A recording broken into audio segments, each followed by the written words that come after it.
So, in my experience, intuition and being able to pay attention to our intuition is going to require some degree of quiet.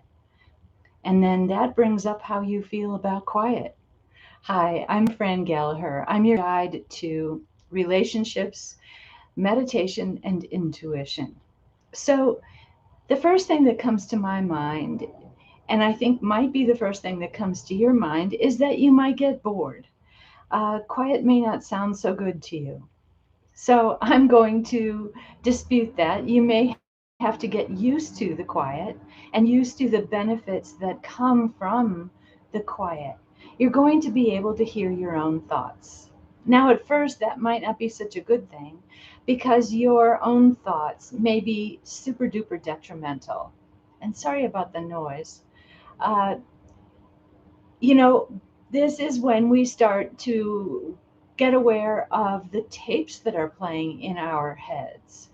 One of the tapes that was playing in my head was that I was stupid. I didn't know what intuitive meant.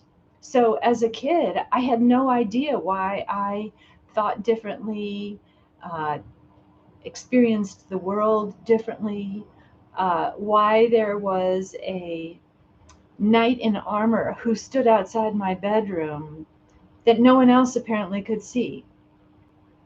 So this this quiet is going to reveal your own ecosystem, so to speak.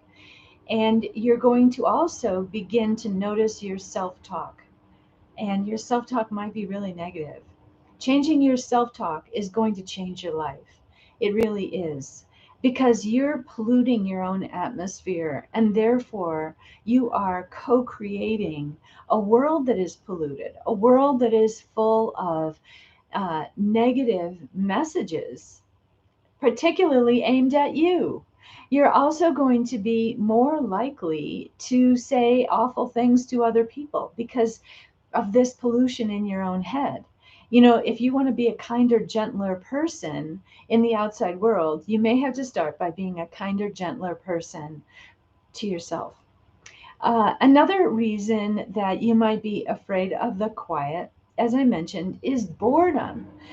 Maybe you're used to a lot of entertainment. Maybe you're used to having the television on, music on, and that's great for part of your day. But I really feel like you're going to need to have quiet in some part of your day in order to be able to notice that still small voice inside yourself that of intuition and of guidance. Another reason that you might be afraid of the quiet is that some people just might have a default position of fear. You might not like being alone, um, and you may hear little noises here or there, and that frightens you.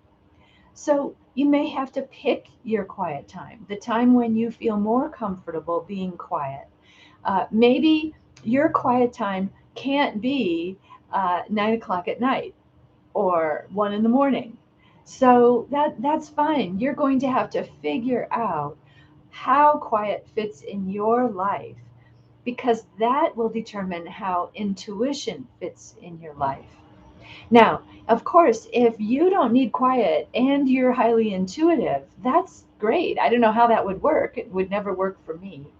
Uh, but maybe your intuition comes in different forms.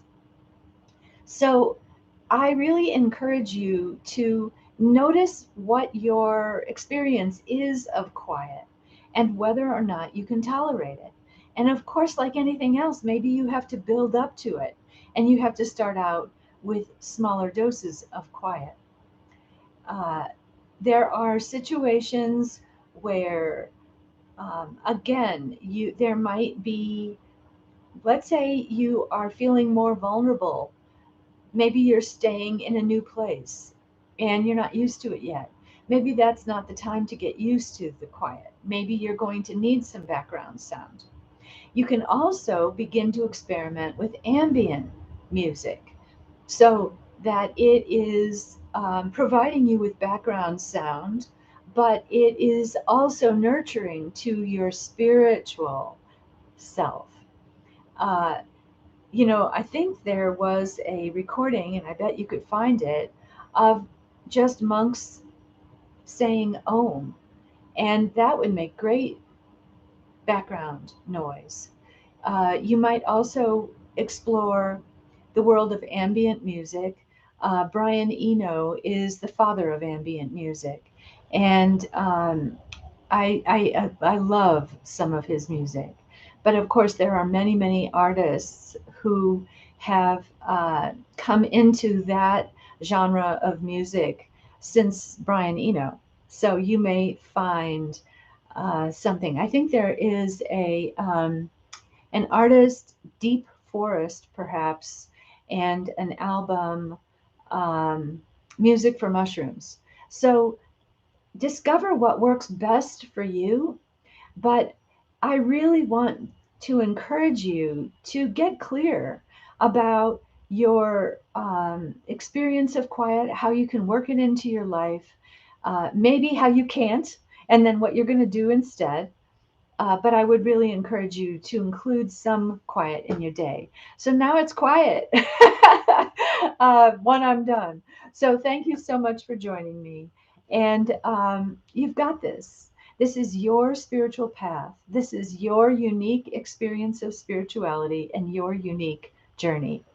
And I would encourage you to ask questions, make comments on my feed here on YouTube. Thanks so much for joining me. Bye.